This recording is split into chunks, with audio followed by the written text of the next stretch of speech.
Owen Burrows joins us on the line to reflect on the victory of Hukum. Congratulations, Owen. A super horse this. You must still be pretty happy, are you?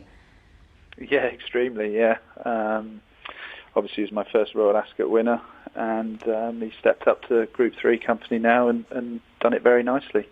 He just seems to keep galloping. He's got a lovely attitude, and it looked like nothing was going to stop him on Saturday. He just kept on going. He does, yeah. He's got a great way about him. He takes his work well. He's a pleasure to train. I don't think he's an out-and-out. You know, he's not just a galloper. I think he shows a bit of speed at home. So yeah, he's a very exciting horse for us.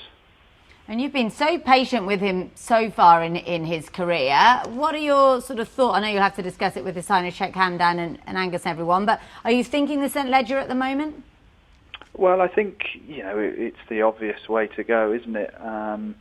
He got struck into quite nastily at Ascot, which, forced us into being patient then. That had to have a little bit of time to heal. He obviously had quite a few stitches in there, but it's healed well now. And as I say, he was only just ready at Ascot, and his work since then has been so much better. So I'm hoping, he seems fine after Saturday. He's exercised there this morning and had just a nice easy canter.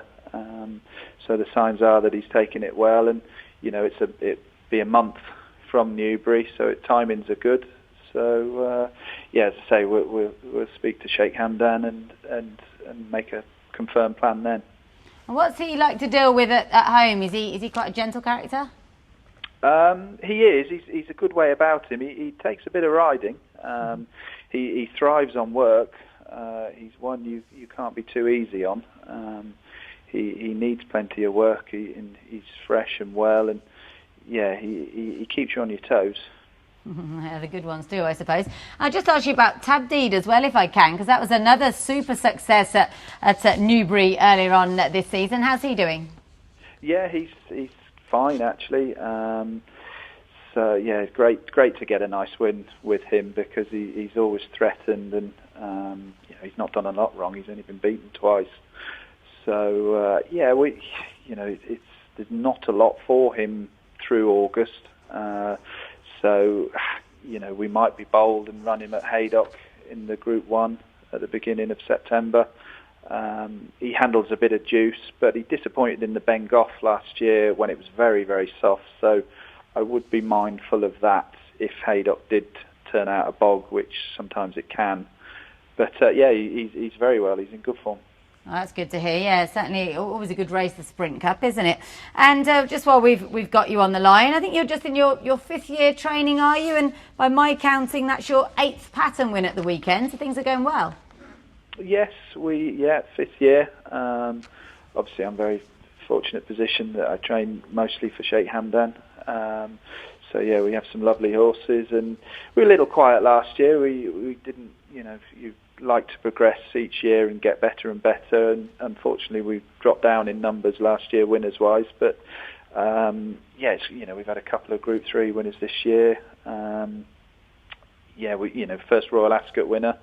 Had a nice winner for Sheikh Ahmed at Epsom on Derby Day with a nice 2-year-old, and touchwood, there's a few, couple of nice 2-year-olds coming up, in some nice races over the next month or so. So it's looking, really exciting at the moment.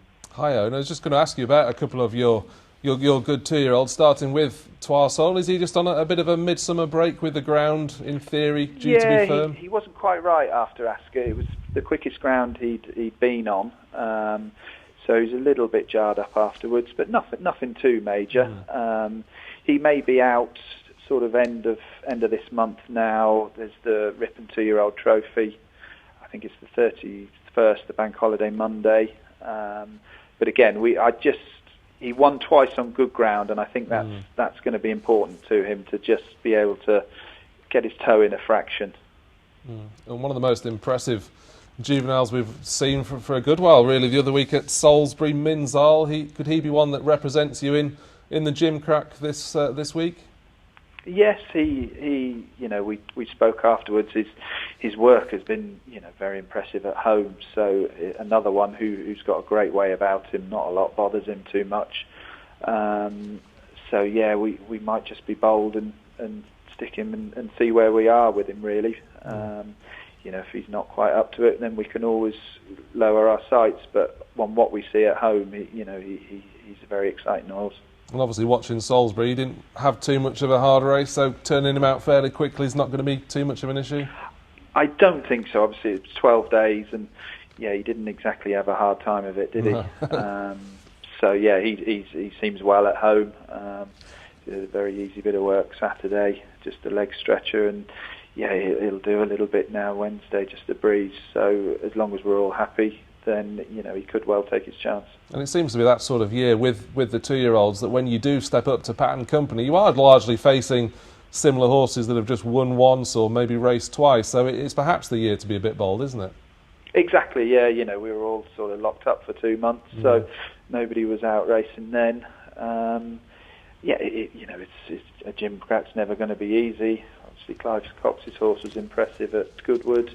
Obviously, Andrew Baldwin's as well. You know, that's just to name a couple. It won't be easy, but as I say, what we see at home, his work is right up sort of to a decent level. So fingers crossed he'll be able to acquit himself well. Are there any other names we should look out for among the younger horses, Owen, for between now and the end of the season? There's a horse who won at Doncaster about a month ago, a Shamadale colt called Al Bashir, who was very impressive. He won 6.5 lengths. He'll, all being well, he'll go to Doncaster for the Ledger meeting. There's a few options there for him. He's a very exciting horse as well. As I say, I'm very fortunate this year. They're probably the best bunch of 2-year-olds I've had since I've been training. So yeah, it's exciting times. It really is. Well, many thanks for joining us. It's been a pleasure having you on, and best of luck this week and indeed on to Doncaster and the rest of the season. Pleasure. Thank you very much.